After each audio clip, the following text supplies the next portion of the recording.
Hello. Welcome back to the next session. It's my pleasure to open this parallel session, which I devised together with my dear colleague from Strasbourg, Luc Dupuis.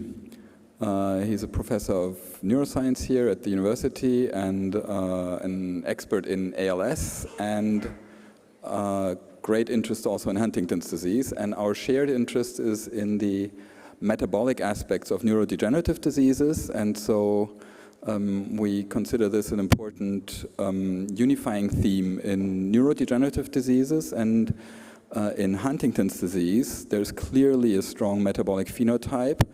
And there's also a lot to be learned from other diseases. So looking beyond the Huntington's world into highly informative other diseases. So in order to introduce the first speaker, I hand over to Luc. Yeah. So thank you, Patrick, and thank you, the organizing committee, for the invitation to chair this session. It's my pleasure to introduce the first speaker, who is Maria Pennuto from Padova. She's a professor of molecular biology, and she's an expert in polyglutamine diseases of SBMA and Charcot-Marie-Tooth, and she will talk about how we could target muscle and mitochondria in SBMA. Maria, the stage is yours.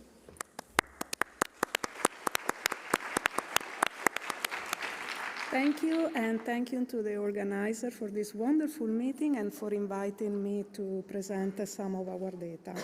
I am going to talk about a polyglutamine disease, which is spinobulbar muscular atrophy. I will present data related to skeletal muscle and mitochondria. And I will propose that there is a metabolic dysfunction that is coming from skeletal muscle, and I will discuss the implications for other polyglutamine diseases. So spinobulbar muscular atrophy is also known as Kennedy disease. This is a neuromuscular disease and is characterized by the loss of lower motor neurons. Only the second motor neuron is dysfunctional and degenerate.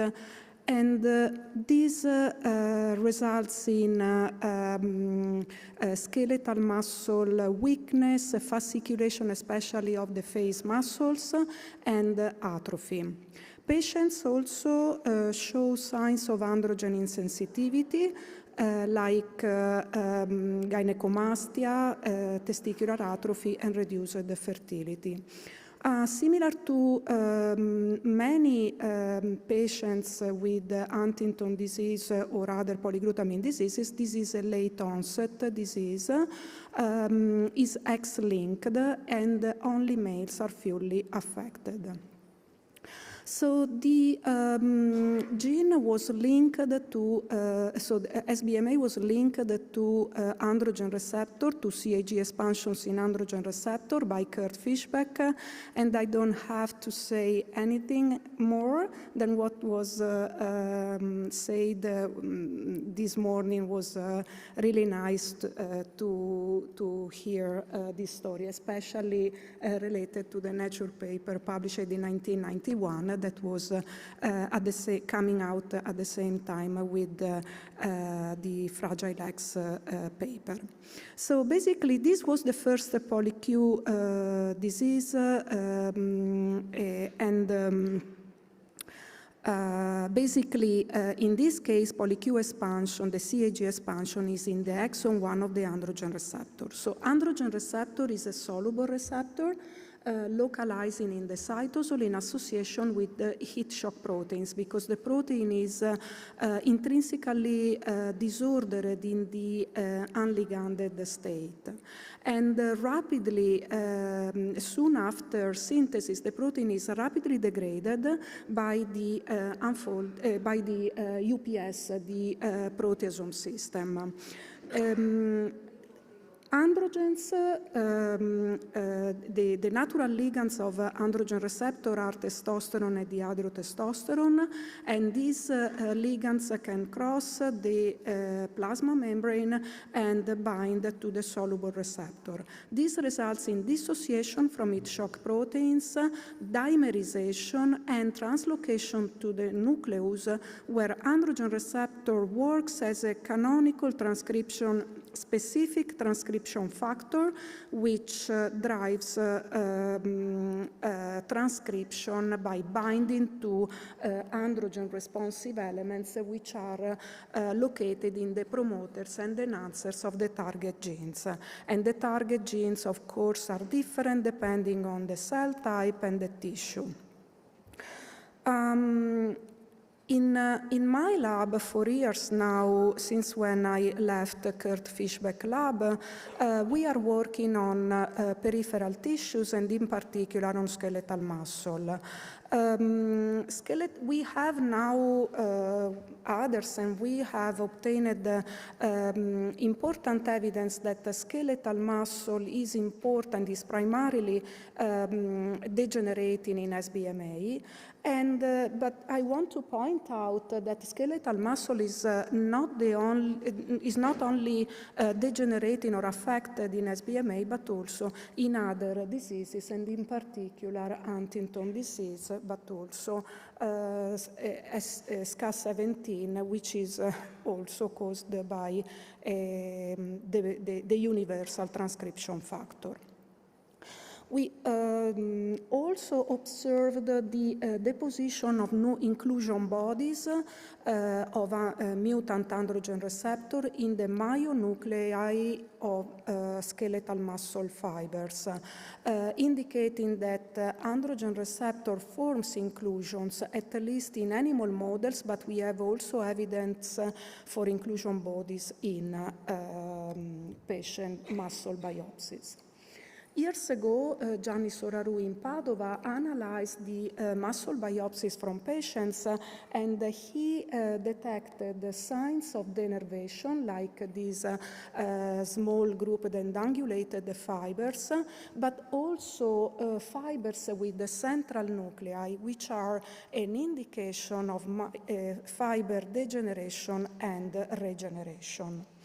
To study better skeletal muscle pathology in animal models, we generated the transgenic mice. We also used the knock-in mice anyway.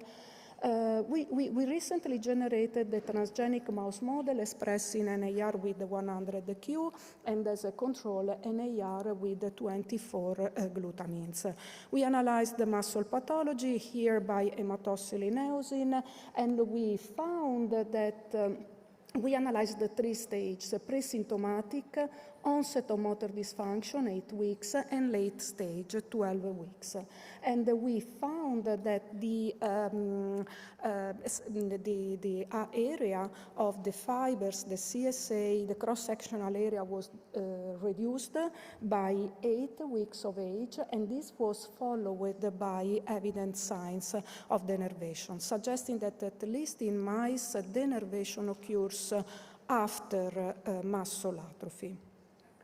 We also analyzed the skeletal muscle metabolism. Basically, we stained mitochondria with NADH, and the light fibers are more glycolytic, while the dark, blue fibers are oxidative. And you can see these are transversal sections of quadriceps muscle. You can see that there was a shift towards oxidative fibers in the SBMA mice. We confirmed this not only in knock-in mice, but also in patient biopsies.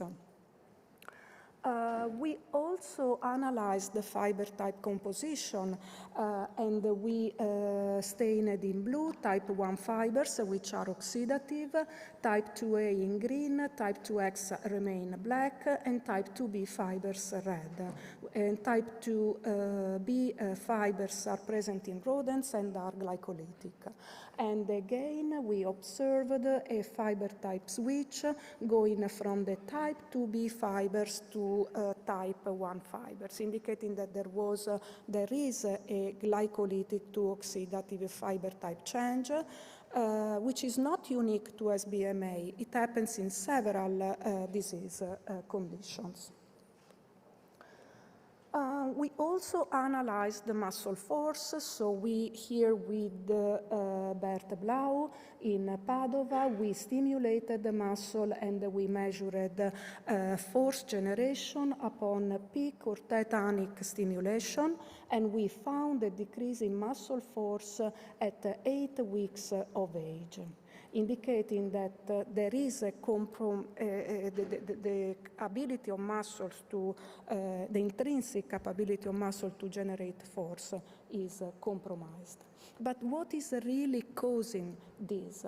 So we analyzed the transcriptome at different ages, 4 weeks and 8 weeks, and among the many DEGs we identified, there were several genes involved in muscle contraction.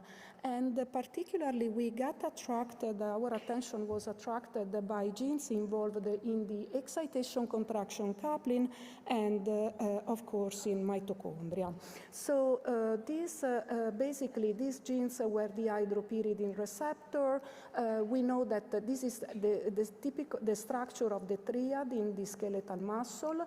Depolarization of the T-tubules triggers a conformational change in the hydropyridine receptor, which results in a conformational change of ryanodine receptor. This leads to calcium efflux from the sarcoplasmic reticulum to the cytosol. In the sarcoplasmic reticulum, calcium is bound to calsequestrin, and in the cytosol to parvalbumin. To allow for, this is important for muscle contraction, but to allow for muscle relaxation, calcium must be taken back into the sarcoplasmic reticulum, and this is executed by SERCA pumps, whose activity is negatively regulated by sarcolipin. We measured the transcript level of all these genes and others, and we found that many of them, like this major subunit of the dihydropyridine receptor, ryanodine receptor, SERCA1, calsequestrin-1 and parvalbumin were downregulated. And we also observed the upregulated genes, and the one that I want to mention is sarcolipin, because it's a very important regulator, not only of SERCA, but also of thermogenesis. And it was remarkably upregulated in the muscle of our mice. We confirmed that these gene expression changes at the protein level in muscle in mice at 8 weeks of age, and also we managed to confirm these protein expression changes in muscle biopsies derived from patients. And here you can see how parvalbumin is almost lost, sarcolipin is upregulated. So if these proteins regulate the calcium dynamics, but we have another component of the triad that is very important, and is the mitochondria. The mitochondria are located in very close proximity of the T-tubules, and they not only produce ATP, which is important for muscle contraction, but they also buffer calcium. We thought maybe if these proteins are dysregulated, we may have calcium accumulating in the cytosol. So with the specific probes, we measured the level of calcium in basal condition and upon ryanodine stimulation. And we found no changes in our SBMA mice.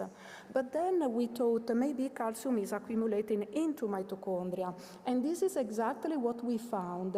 There was a calcium overload upon stimulation in the muscle in the mitochondria, in the muscle of SBMA transgenic and knock-in mice.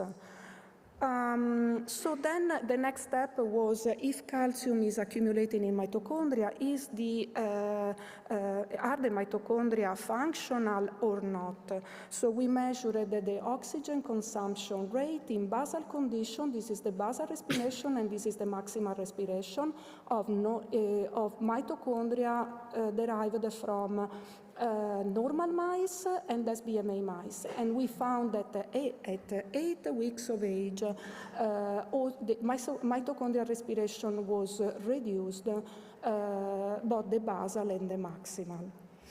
So then this was done at 8 weeks of age, but then we analyzed the 4 weeks of age, and we found that the OCR was reduced before observing accumulation of calcium into mitochondria. So basically, respiration is altered, but calcium is not responsible for this. And we are still investigating what is going on so early in mitochondria, which we believe is really contributing to muscle atrophy. Finally, we analyzed the fiber structures. So here we stained for calsequestrin and ryanodine, and you can appreciate here the myofiber architecture of wild-type mice at 12 weeks of age. The structure was still preserved at 4 weeks of age in SBMA mice, but the structure was degenerating, was disrupted more mildly at 8 weeks of age, but the structure was completely lost by 12 weeks of age, which could explain the high levels of creatine kinase that patients show in the serum. To summarize, we basically have now a consecutio temporum of events that happen at least in mice. We have dysregulation of gene expression with particular emphasis on here on contractile genes, but we also have other categories of genes that change very early. Mitochondrial respiration defects, and we still have to know why respiration is defective so early. These events are followed and concomitant with the onset of motor dysfunction, with the metabolic changes, fiber type switch, and the calcium accumulation into mitochondria. Later on, we observe a disruption of the myofiber architecture and clear signs of denervation. Now, so skeletal muscle is really representing 30–40% of our body mass. So, and it's a metabolic tissue. It is possible that after several years now, Albert Laspada nicely and with genetic models showed that skeletal muscle is important, is primarily compromised in SBMA. Skeletal muscle could be secondarily affected in other polyglutamine diseases and in other neurodegenerative diseases. But we believe that even if not primary but secondary, we know that intervention in skeletal muscle can be really, can help, at least in SBMA. So we know that several genes that are dysregulated, ECC genes that are dysregulated in SBMA, are dysregulated also in the skeletal muscle of HD, SMA, and ALS mice. We don't know in patients. And in particular, again, sarcolipin is super upregulated in these diseases. So maybe there is room there for investigation. I like this picture, which I show to my students, always show to the students, but I like also to add something else to this picture, which is the contribution of peripheral tissues, which could be really relevant.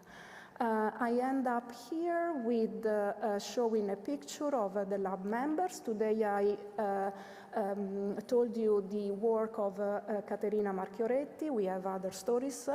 I would like to thank all our grant agencies and our collaborators, in particular Manuela Basso, that is working with us on skeletal muscle, and all of you for your attention. Thank you.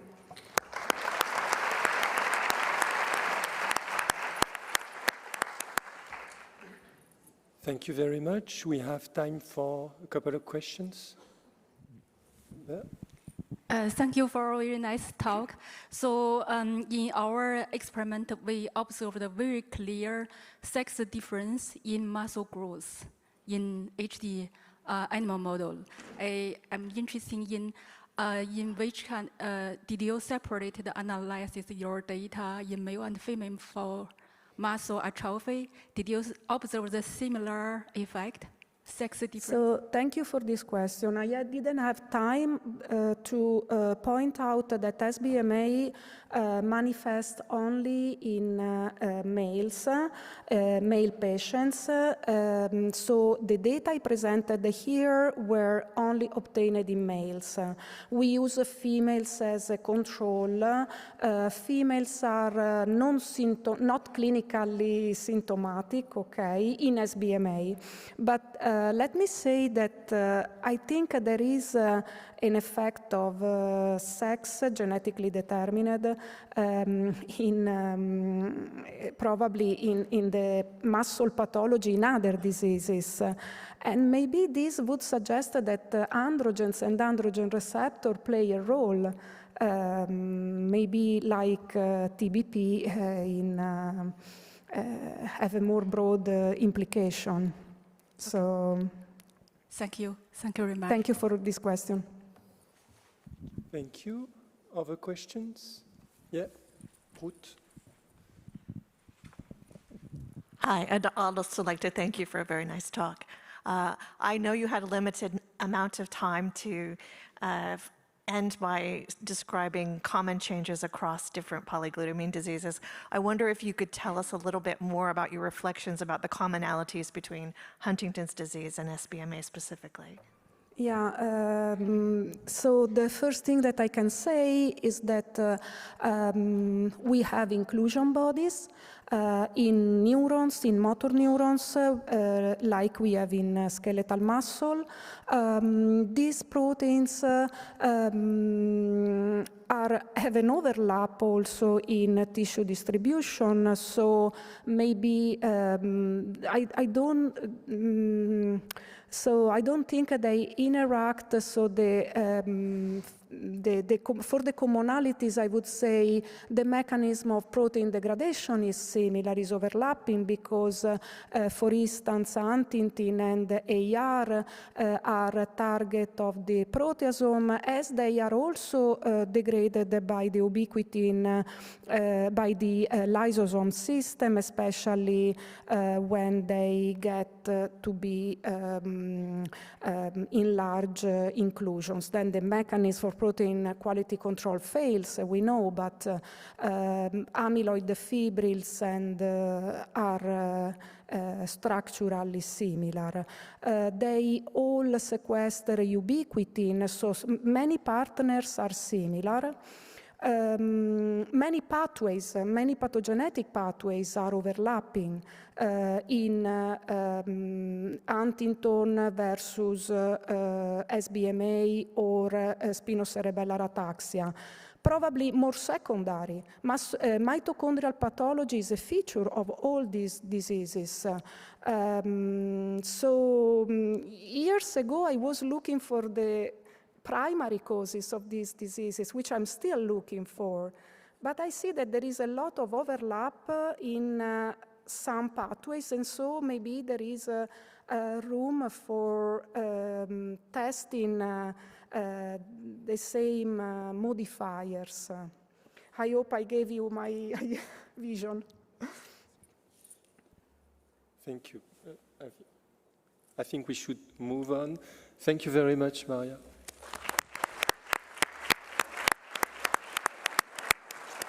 Yeah, so I'm very proud of this transition now, because this was a very meaty talk showing how important muscle is as a metabolic tissue, And so the transition is here that we have a vegan option because we're going to hear something very original. I was very pleased when I saw a paper last year where David Vilchez presented data where they got clues from analyzing plants on clearing the Huntington protein aggregations. David Vilchez is a professor university professor in Cologne and a cell stress researcher. Got his PhD in Barcelona, then did a postdoc in Berkeley, and now is a professor in Cologne. And I'm very pleased to have him here and share with us his exciting insights on metabolic aspects of aging and stress. Yep. Thank you, Patrick. So, good afternoon. First, I would like to thank Luke and Patrick for this great opportunity to present our work. So I have to say that I tricked you a little bit. I changed my topic, but I promise I will talk about the project plan at the end. Yes, so today I'm going to talk first about the links between cold temperature and aging, because we found some interesting results on Huntington disease. So in our lab, we want to understand how organisms integrate signals to regulate longevity. And in particular, we are focused on cold temperature. Why? Because, of course, we know that extreme cold can be detrimental, but we also know that a moderate decrease in body temperature can be actually beneficial. So, in fact, low temperature is one of the most effective mechanisms to prolong longevity in a wide range of organisms, in C. elegans, Drosophila, many species of fish, and even in mice. So, for instance, in C. elegans, in worms, the standard temperature in the lab is 20 degrees. So, at this temperature, they live around 19 days, if we are lucky. If we increase temperature, they live shorter, but if we decrease temperature to 15 or 10 degrees, then they live much longer, even three times longer. And the most exciting is that these worms look super happy and super healthy. So the effects of cold temperature on longevity were reported many years ago, over 50 years ago, in invertebrates and fish, more recently in mice. But that was kind of dismissed or ignored because people thought that that was due to a passive thermodynamic process. So in this view, cold temperature will reduce the rate of chemical reactions and metabolism, so that reduces molecular entropy, energy expenditure, and eventually the pace of living. But this view was recently challenged when it was discovered that the TRP1 channel is required for cold-induced longevity in C. elegans, in worms. So TRP1 is a cold-sensitive channel which is expressed in many different tissues, not only neurons. So for instance, in worms, it detects low temperature to activate pro-longevity factors that can extend longevity. So that was a complete change of paradigm, because these results demonstrated that cold-induced longevity is a regulated or active process. So that means that we can study cold-induced longevity to define novel mechanisms of longevity. So with that, we asked if cold temperature also can prevent age-related diseases that involve protein aggregation. So this question was based on the basic observation that proteostasis or protein homeostasis declines during aging. So this decline in proteostasis can promote the accumulation of damaged, misfolded, or aggregated proteins, affecting cell function and eventually leading to disorders such as Huntington, Parkinson's, or Alzheimer's disease. So now we ask if cold temperature somehow can prevent this loss of proteostasis that happens during aging. So to answer this question, we first focus on the proteasome, because it's a central regulator of cell function and viability. So for instance, it can terminate, or it can maintain the concentration of many regulatory proteins and also terminate unnecessary or damaged proteins that are prone to aggregation, so they must be degraded.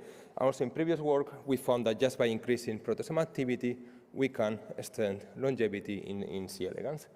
So now we ask if cold temperature somehow can regulate proteasome activity. And for that, we use our favorite model, C. elegans, that I hope I could convince you there's a great model to study also Huntington disease. So yes, so the proteasome has 3 proteolytic subunits. that is beta 1, beta 2, and beta 5, each of them with a different activity depending on where they cleave the protein. So for instance, beta 2 has trypsin-like proteasome activity because it cleaves after basic amino acids. Beta 1 has caspase-like activity, and beta 5 has chymotrypsin-like activity. So what we did is to measure proteasome activity, these 3 proteasome activities at 3 different temperatures. And we found that cold temperature specifically increases trypsin-like proteasome activity without affecting other proteasome activities. So that's, to be honest, that was very exciting because we thought that cold temperature would reduce many activities, maybe also proteasome activity, but we found that actually it's also increasing in a specific manner trypsin-like proteasome activity. So these catalytic subunits form a catalytic core that is normally inactivated, so they need to be activated by a regulatory complex. So the canonical activator is the 19S, and that leads to the assembly of active proteasomes that degrade proteins in an ATP-dependent manner, also in a ubiquitin-dependent manner. So that means that the protein needs to be ubiquitinated in order to be recognized and degraded by the proteasome. But in addition to these canonical activators, the proteasome can also be activated by other regulatory complexes, like the 11S, that can be formed, for instance, by 7 subunits of the PSMA3, also called PA20 gamma. So in contrast to these canonical activators, these active proteasomes degrade proteins in an ATP-independent manner, also in a ubiquitin-independent manner. So the protein doesn't need to be ubiquitinated in order to be degraded by the proteasome. So to understand how cold temperature increases trypsin-like proteasome activity, we perform a proteomics assay comparing worms at 15 and 20 degrees. And first of all, we didn't see any changes in catalytic subunits, including beta 2, that is the one that has trypsin-like activity. We also didn't see any changes in 19S subunits, the canonical activator of the proteasome, but we found a profound increase in PSMA3, one of these non-canonical activators, as we also validated by Western blot. And then we discovered that indeed the cold temperature activates the TRP1 channel, and that induces the nuclear hormone receptor 49. That is a transcription factor that we found to induce the expression of PSMA3, and that leads to the assembly of non-canonical proteasomes. And that was very interesting because we know that in vitro, PSMA3 specifically activates trypsin-like proteasome activity, so it was the perfect candidate for us.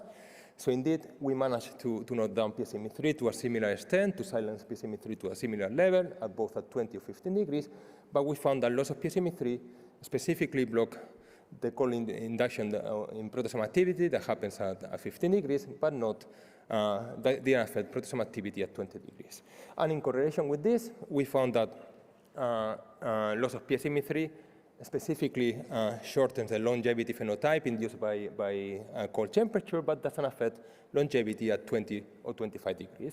In contrast, if we knock down RPN6, which is one of the canonical activators, then we could reduce survival at any temperature at 15, 20, or 25 degrees. So that indicates that, as expected, canonical proteasomes are required for survival or viability at any temperature, but PSMA3 seems to be specific for cold-induced proteasome, cold-induced longevity.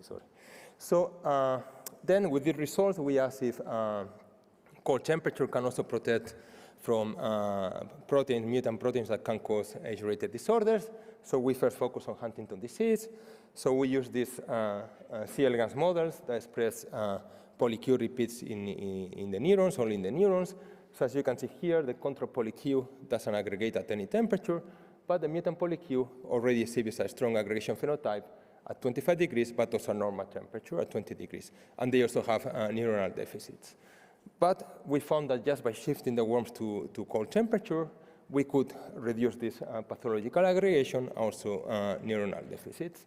So then, by Western blot, we found that cold temperature specifically promotes the degradation of mutant Huntington without affecting the control levels of the control Huntington. So that, of course, could be very relevant for the disease because somehow it specifically targets the misfolded protein that is prone to aggregation, but not the control variant. So at the mechanistic level, we found that loss of PSMA3 block the degradation of mutant Huntington that happens at cold temperature, And as a consequence, mutant huntingtin started to aggregate also at cold temperature.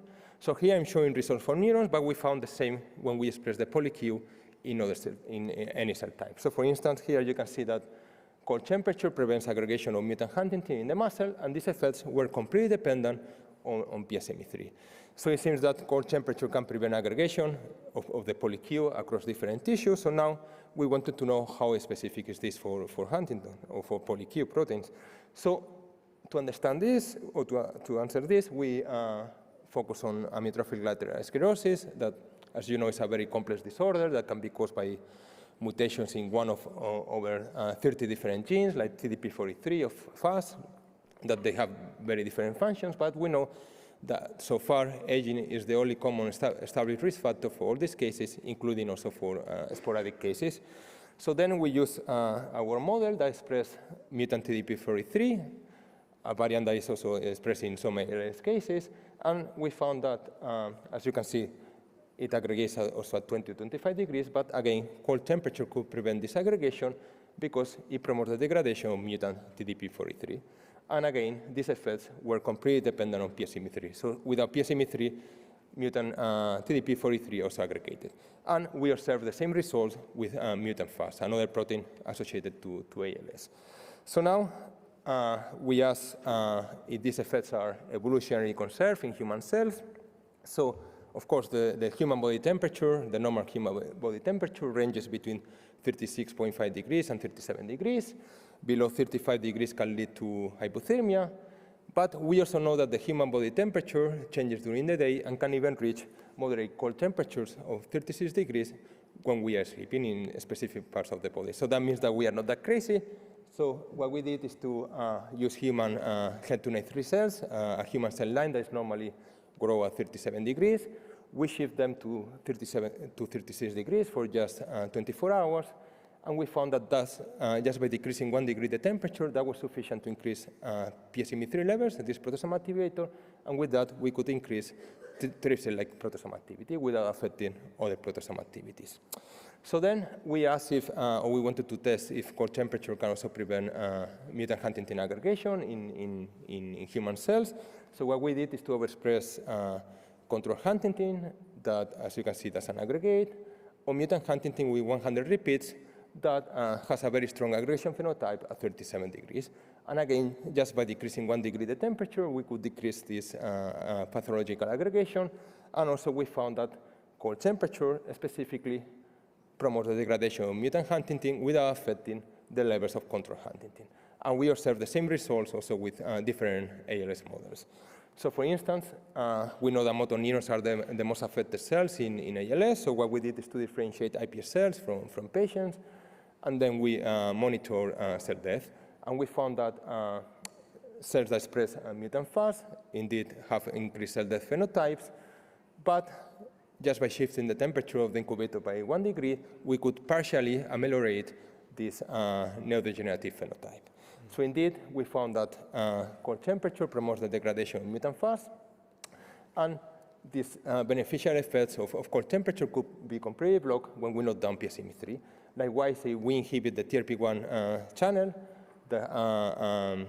using a specific antagonist, we also prevented the beneficial effects of cold temperature.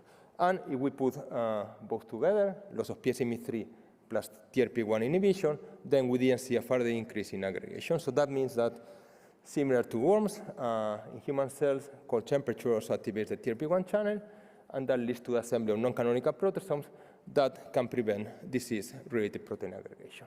So of course, then we ask if we can somehow overcome this requirement for TRP1, because it's not so easy to change the human body temperature.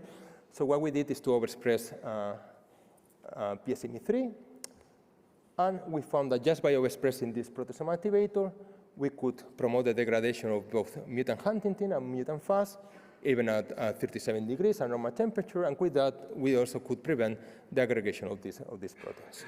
So with that, I hope I could convince you that cold temperature is a cool approach to study proteostasis, because by using this system, we discovered that PSMA3 could be a converging target to hopefully prevent or delay aging and also prevent different diseases.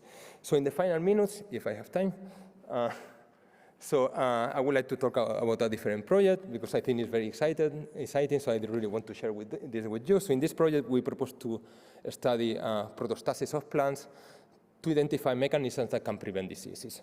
Why? Because, of course, plants are sessile, so that means that they cannot escape from the stress, but still, they are constantly challenged by stress conditions, like, for instance, by heat stress.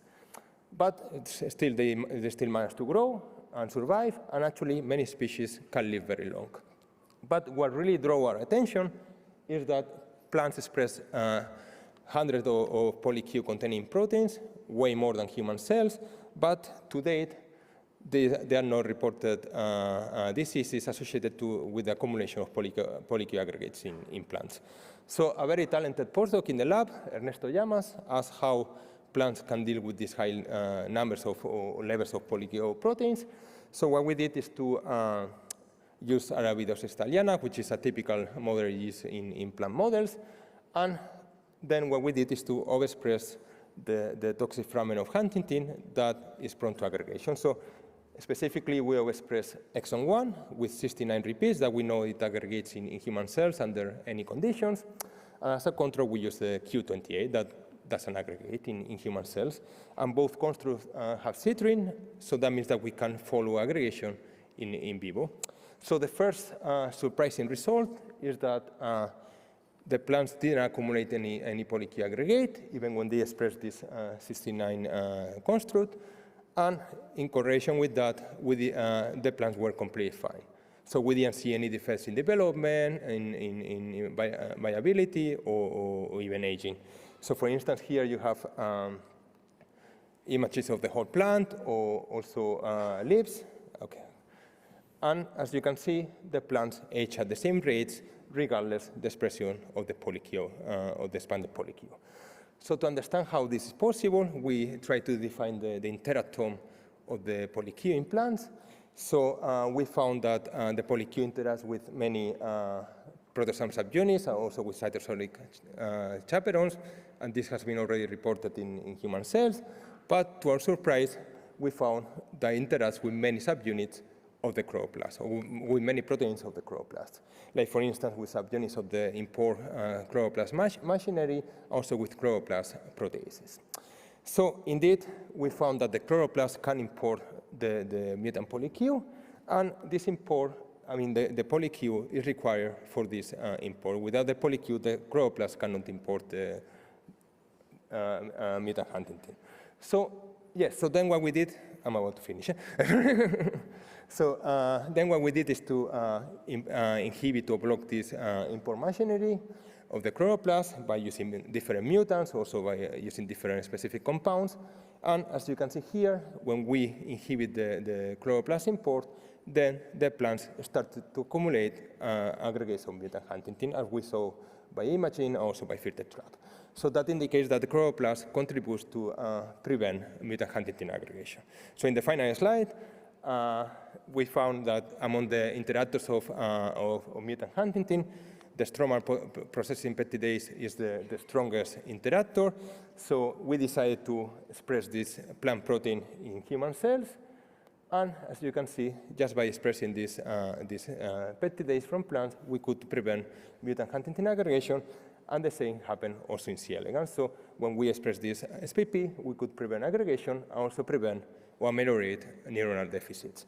So with that, I conclude my talk. And now I would like to thank everybody in the lab, especially Hanju, Hafiza, Seda, and Ernesto that performed most of the experiments that I showed today. And also I put this convenient picture in the winter in Cologne. So I hope that we can live very long. So thank you for your attention. And sorry for the...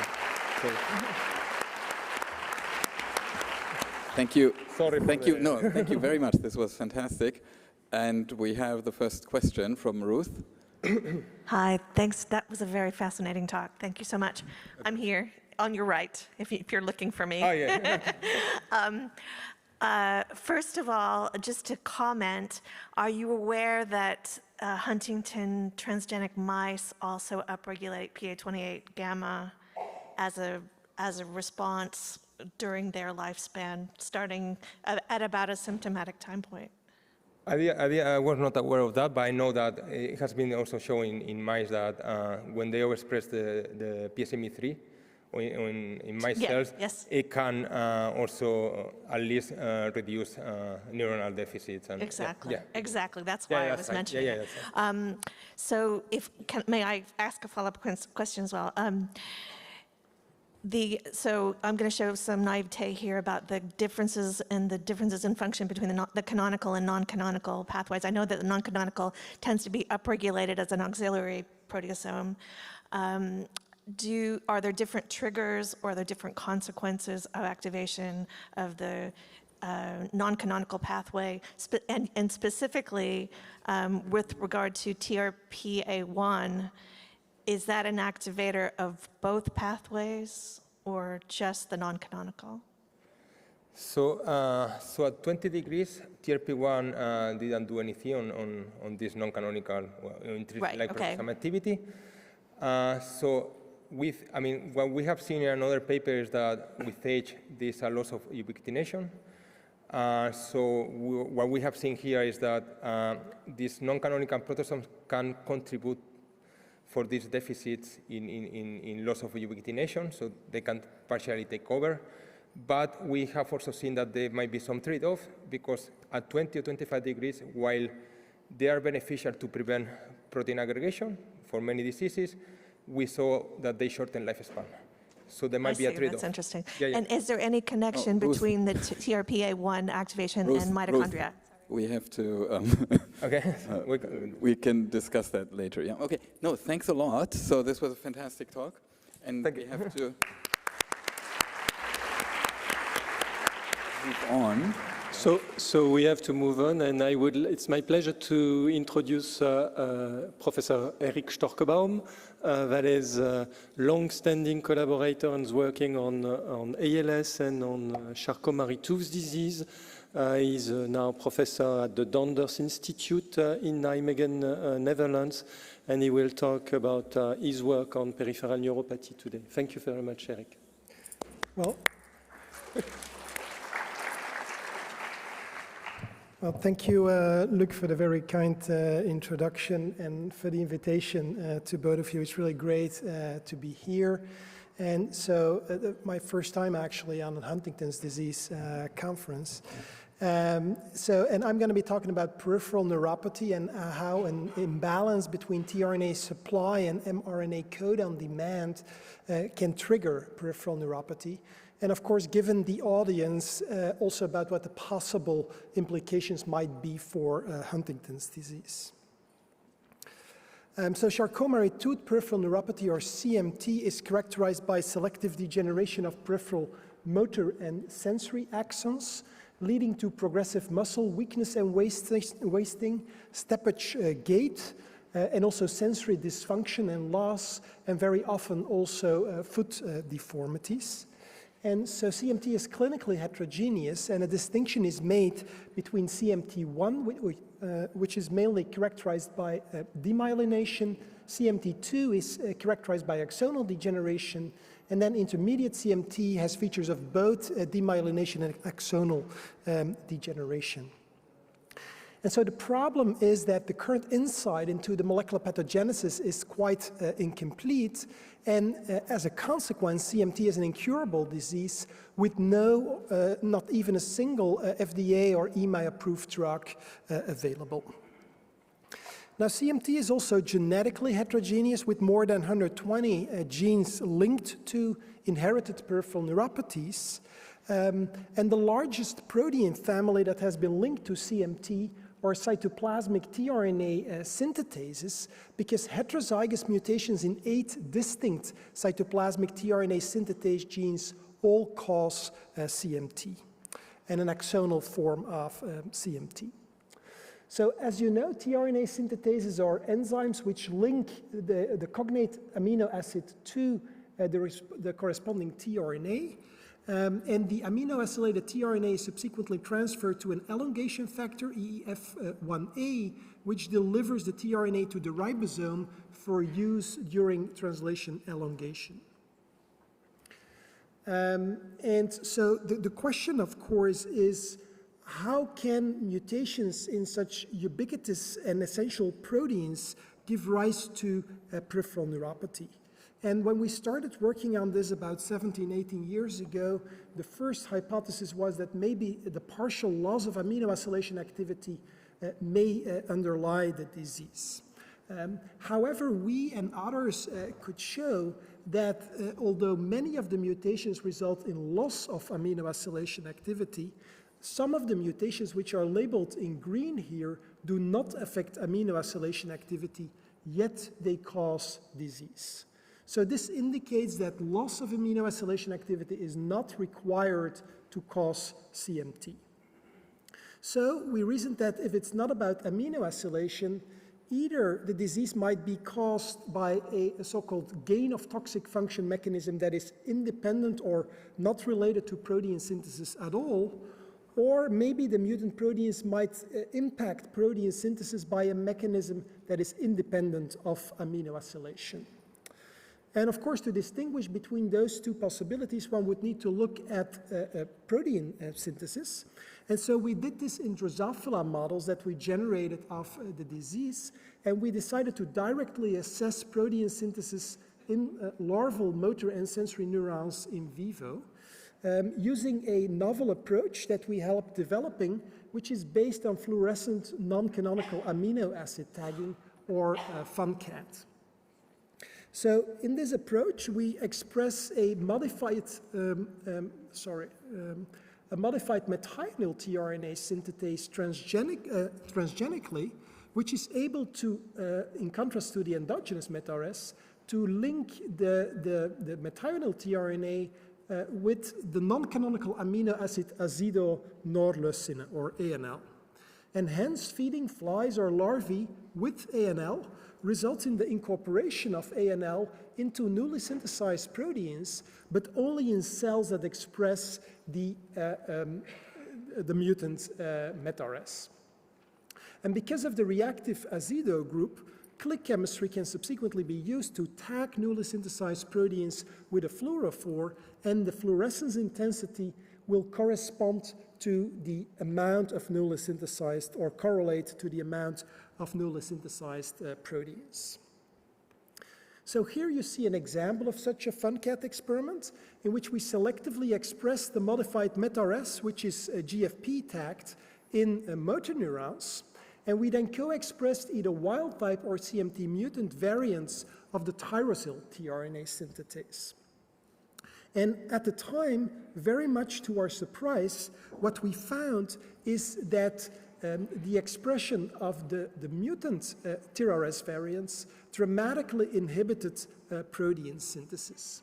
And this was not only the case in motor neurons, but also in sensory neurons, and not only for the tyrosyl, but also for the glycyl tRNA synthetase, indicating that inhibition of protein synthesis is a unifying pathogenic mechanism underlying these forms of CMT.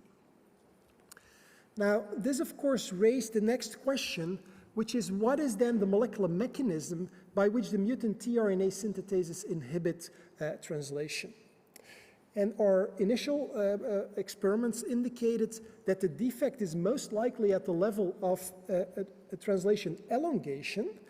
So we came up with the hypothesis that potentially the CMT mutant enzymes may still be able to bind their tRNA. They may or may not be able to amino acylate based on the specific mutation, but in any case, they may fail to release the tRNA, and the sequestration of the cognate tRNA might then deplete the cellular pool of this specific tRNA, so that there is insufficient substrate available for the wild-type tRNA synthetase encoded by the wild-type allele in heterozygous patients. And this would then lead, to insufficient supply of the amino acylated tRNA to the ribosome and stalling of the ribosome on cognate codons. Now, if this hypothesis is true, you would of course expect that if you now overexpress this cognate tRNA, you should replenish the cellular pool of this tRNA, which will again then provide sufficient substrate to the wild-type tRNA synthetase, and the translation defect should be resolved.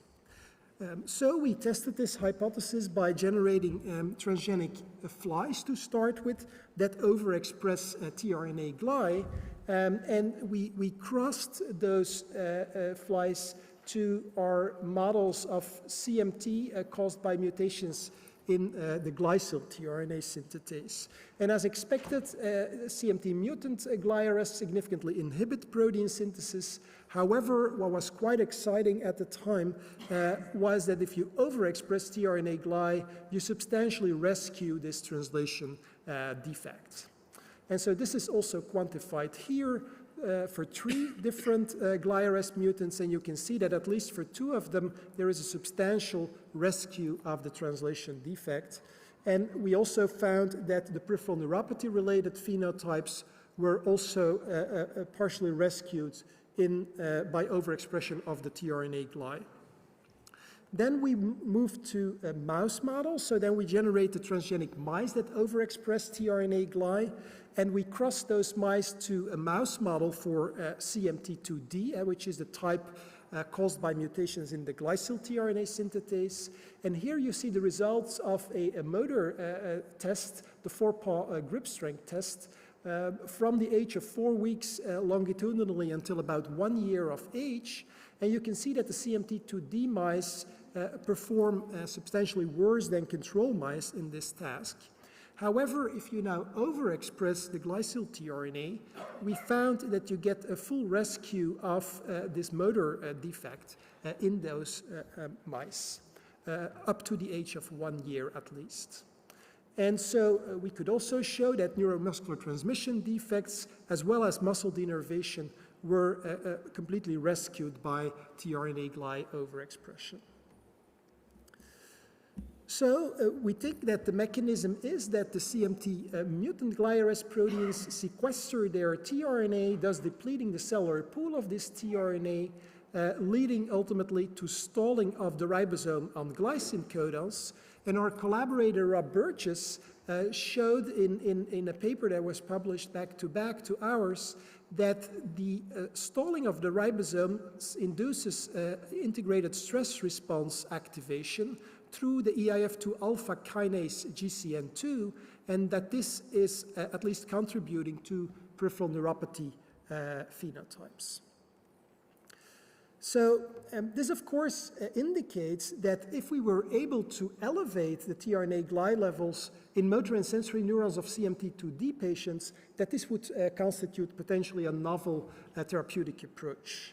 And we chose to use an AAV9-mediated gene transfer approach to do so. And so we used 2 different constructs here. The first one using a U6 RNA polymerase III promoter to drive glycyl tRNA, and the second one is a mouse genomic DNA fragment that contains 2 tRNA gly genes. And we injected the AAV9 tRNA gly vector selectively in the cerebral ventricles of newborn mice, which is at the pre-symptomatic stage. So those mice develop the first symptoms at the age of 2 to 3 weeks.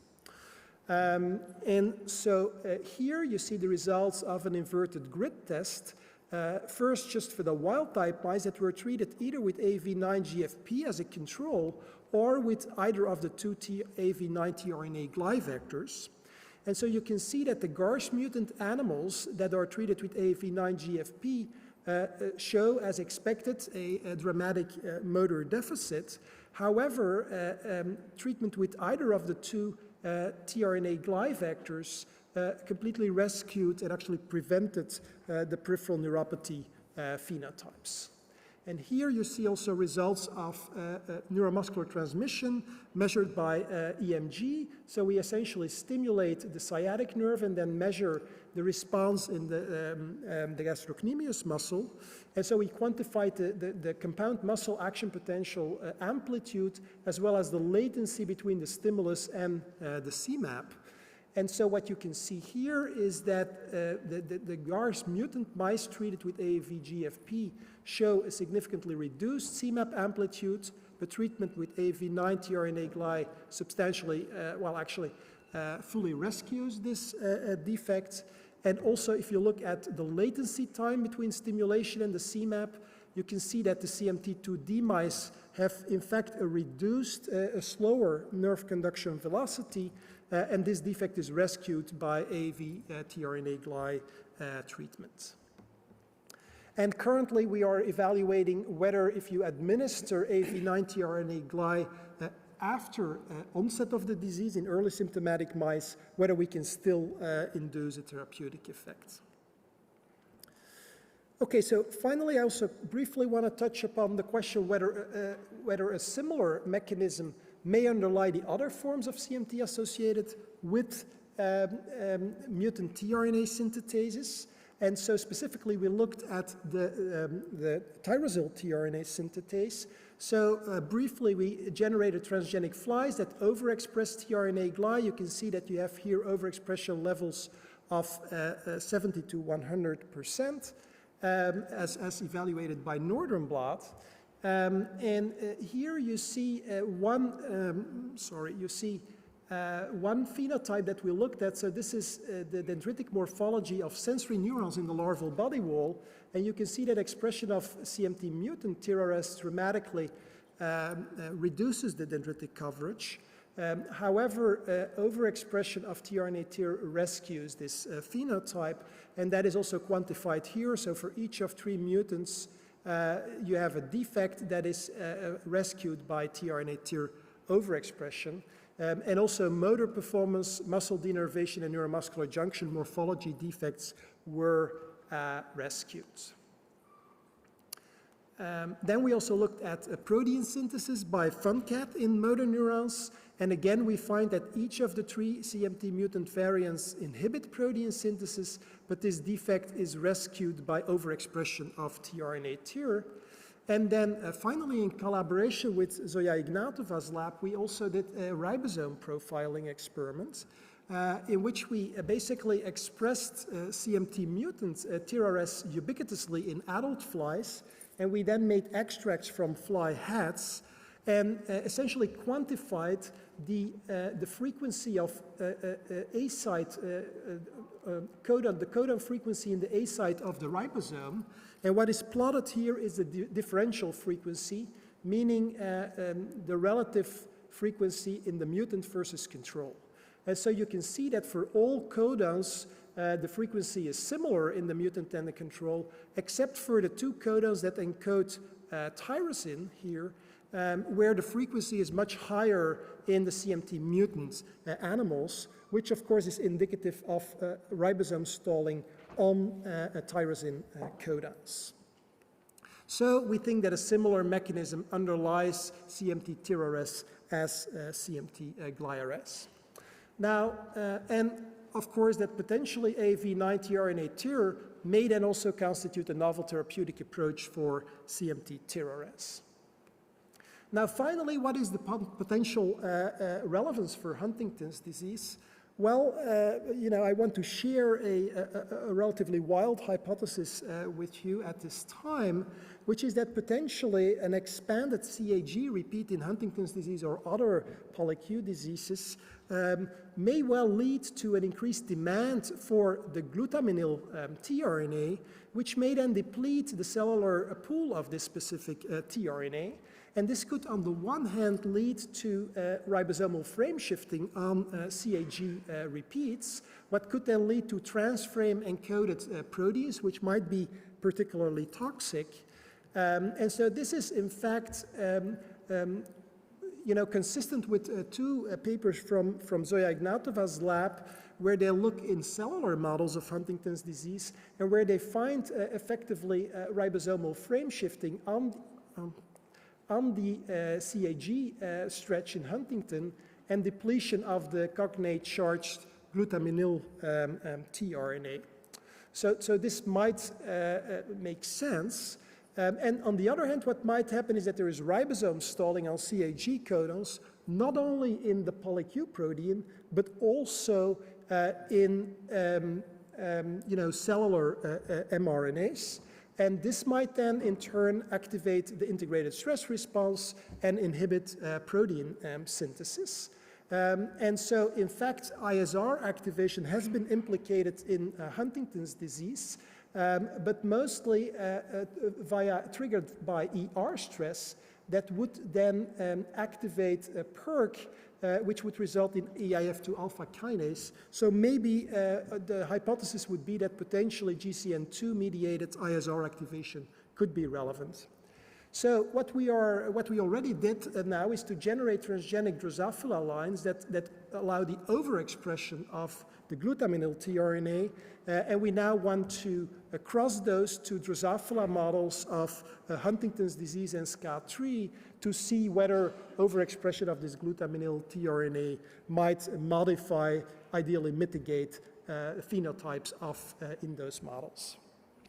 So I'm going to stop here, thank the people who actually did the work. So this is our current lab. Also our key collaborators on this project are Zoya Ignatova and Rob Burgess. And thanks for your attention, and happy to take questions.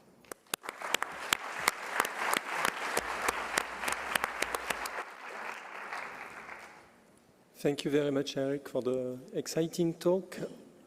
It's open for question.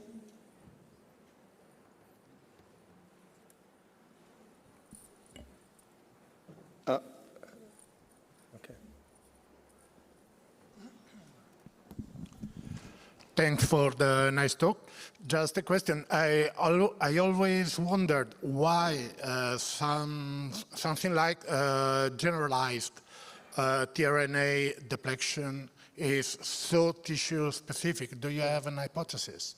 Yes, we do. So that's, of course, an intriguing question. And now that we believe that we may understand the molecular mechanism, what we're currently working on is effectively that question. And so we think it's about the relative level of a specific tRNA in the different cell types relative to the level of the tRNA synthetase. And then also on the metabolic demand, you know, like the rate of protein synthesis. And so we believe that in motor and sensory neurons and in peripheral axons, the level of the glycyl tRNA, for instance, might be relatively low compared to the level of the glycyl tRNA, and that there might be a relatively high demand on protein synthesis, and that could potentially trigger the specific degeneration. So that it's kind of a threshold effect. If you're just below the threshold in those cell types, you get the phenotype there, and in all other cell types, you're still above threshold, and then you don't get the phenotype. And you know, our data point in that direction, but we have still work to do to prove that. Yeah. Okay. Is there another question there? Yeah. Last question.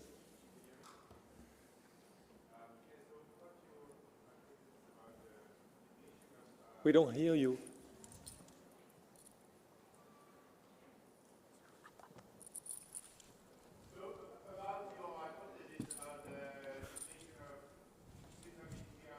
Yeah.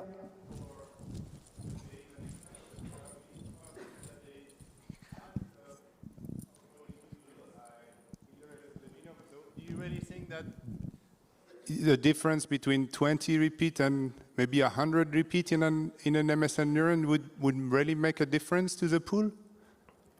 Well, that would be the question indeed, right? So, but the data of Zoya Ignatova in cellular models indeed suggest that could be the case. But then, of course, it's I think, you know, why you want to do the experiment in vivo and in mouse models, for instance, ultimately, is because, you know, it's about also the level, the expression level of the PolyQ, right? If you would dramatically overexpress, you might have a much more substantial effect. But yeah, that's a relevant question. But we don't know at this time. Yeah. Okay, thank you very much. Fantastic. We now have a 15-minute break before the business meeting. Yeah, thank you very much. See you.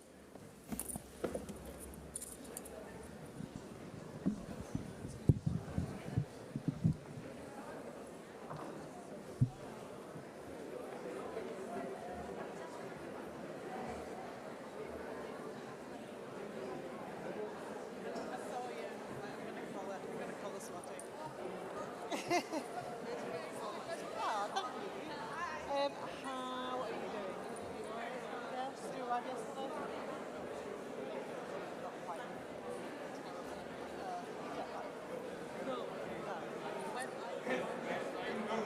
Oh, okay, so now you have no idea what time. Yeah.